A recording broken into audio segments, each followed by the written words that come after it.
Bonjour et bienvenue à tous. Donc dans cette nouvelle partie, on va parler de cosinus et de sinus d'un angle orienté de deux vecteurs.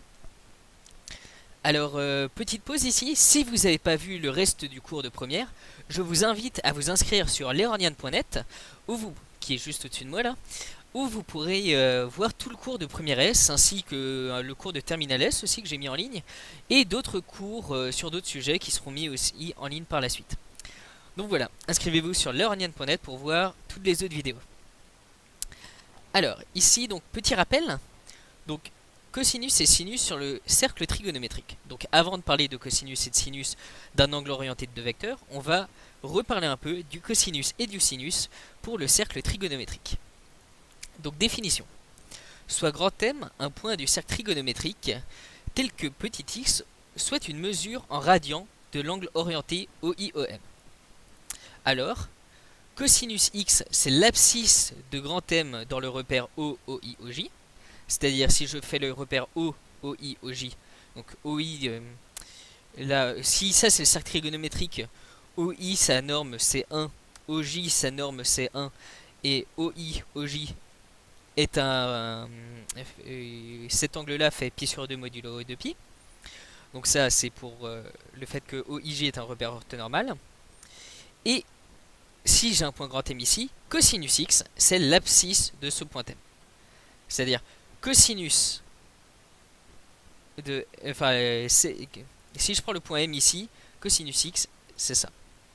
Sinus x, c'est l'ordonnée de M dans le même repère. Donc ici j'ai un point M sur mon cercle trigonométrique, et bien sinus x, c'est l'ordonnée ici du point M.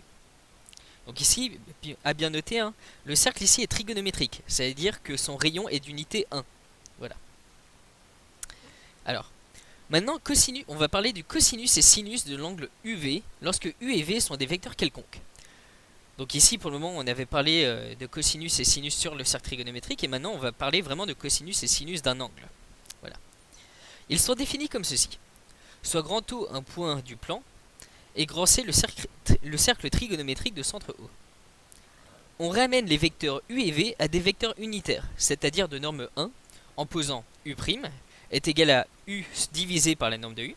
Donc c'est si mon vecteur était trop grand, bah je divise par sa norme. Et comme ça, paf, je retombe sur un vecteur qui a la même direction, le même sens, mais dont la norme fait 1. Et ici, pareil, V' est égal à V sur norme de V. Soit I le point de C tel que OI est égal à U'. J le point de C tel que OI OJ est égal à pi sur 2 modulo de pi. Soit enfin le point M de C tel que OM est égal à V'. C'est-à-dire OM est égal à V'. On définit alors cosinus de UV comme étant l'abscisse de M dans le repère O, OI, OJ, et sinus UV comme étant l'ordonnée de M dans ce même repère. Donc ici, là, c'est peut-être pas très clair à l'oral, mais sur la figure, ça se représente bien. Alors ici, qu'est-ce que ça veut dire? J'ai pris deux vecteurs U et V. Voilà, donc là, j'ai mes deux vecteurs U et V. D'abord, je construis U' et V'. Donc pour construire U' et V', je divise U par norme de U, et je tombe sur un vecteur d'unité 1. Ensuite, je divise V par V' et je tombe sur un vecteur d'unité 1 aussi.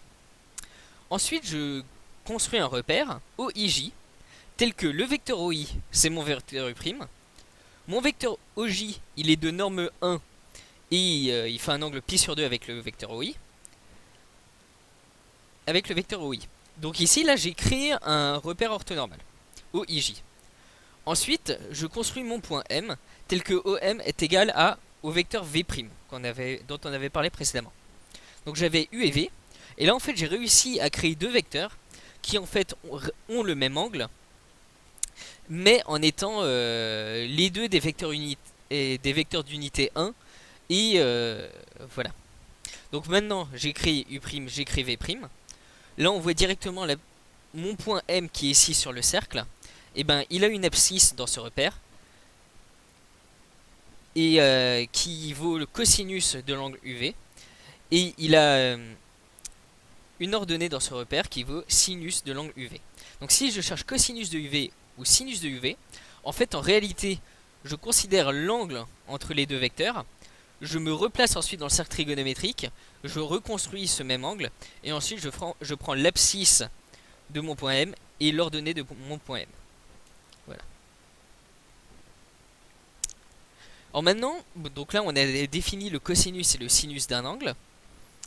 Donc d'un angle orienté, hein, parce que ça donne pas la même chose si on prend UV ou VU, hein, c'est pas le même angle. Et maintenant on va pouvoir parler de rotation. Donc définition.